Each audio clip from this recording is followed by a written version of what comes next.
Thank you for joining with me. Today we are picking up our reading in section 4 of the Manual for Teachers. What are the characteristics of God's teachers? And we are picking up on page 15, section 8, Patience. Those who are certain of the outcome can afford to wait and wait without anxiety. Patience is natural to the teacher of God.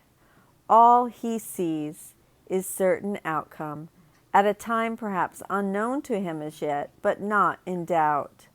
The time will be as right as is the answer, and this is true for everything that happens now or in the future.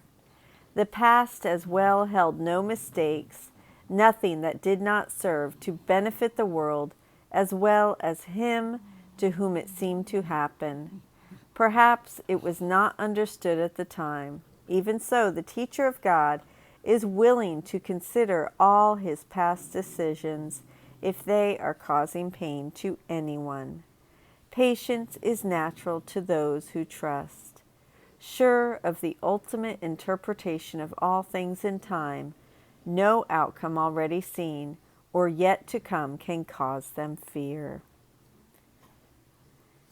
And now let's move on to section 9, Faithfulness. The extent of the teacher of God's faithfulness is the measure of his advancement in the curriculum. Does he still select some aspects of his life to bring to his learning while keeping others apart? If so, his advancement is limited and his trust not yet firmly established. Faithfulness is the teacher of God's trust in the Word of God to set all things right. Not some, but all.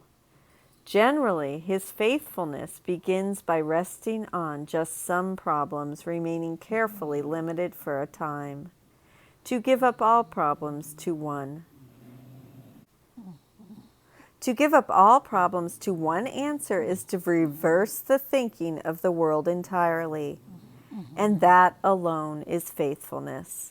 Nothing but that really deserves the name. Yet each degree, however small, is worth achieving. Readiness, as the text notes, is not mastery.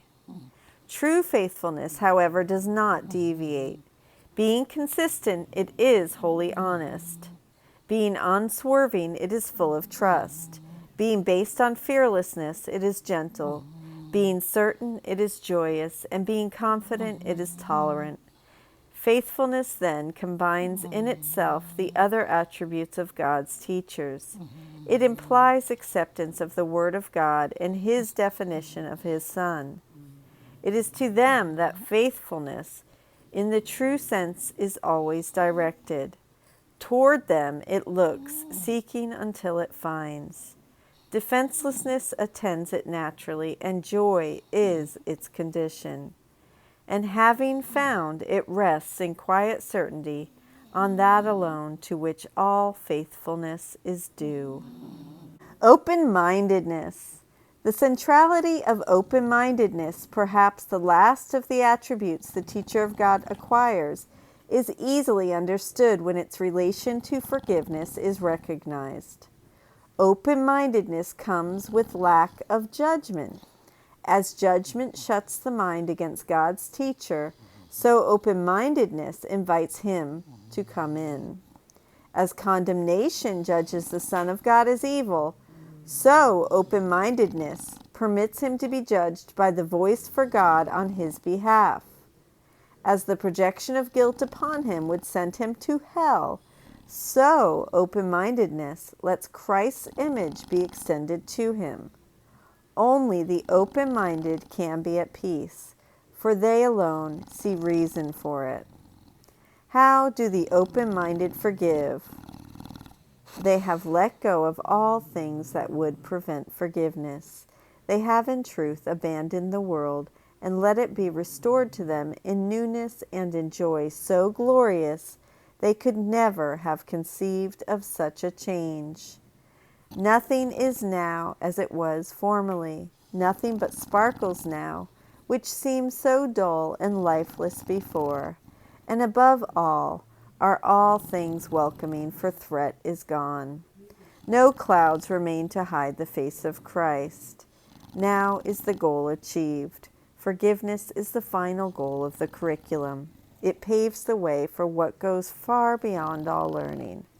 The curriculum makes no effort to exceed its legitimate goal. That's my Greta making noise in my lap.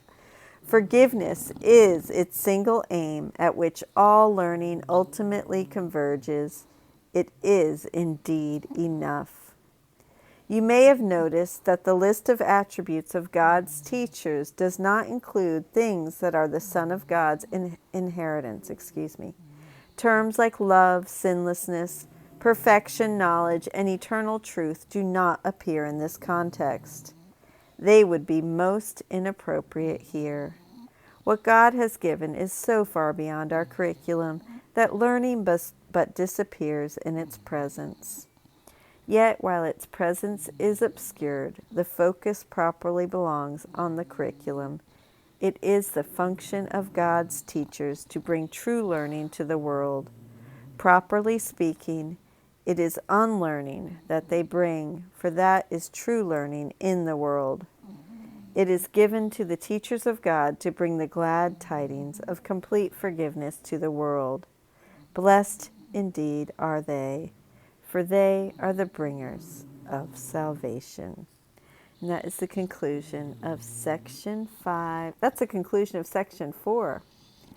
This is part 5 in section 4. And I have had complaints about the dogs, so I just want to say this is my life.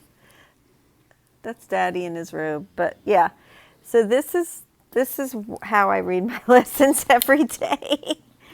And so it's not for everyone. And, Curtis, thank you for sticking with me after all this time, and whoever else. But I'm so grateful. I do this really for myself, but I'm so happy to share it. I love to share this. So it's a big part of my life.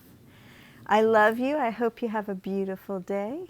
And I apologize if you don't like my dog sounds, but there's plenty of other people out there you can listen to. Just Google it. Just do a search and you'll have a million pop up. So I love you. Thank you so much. Have a beautiful day. See you tomorrow.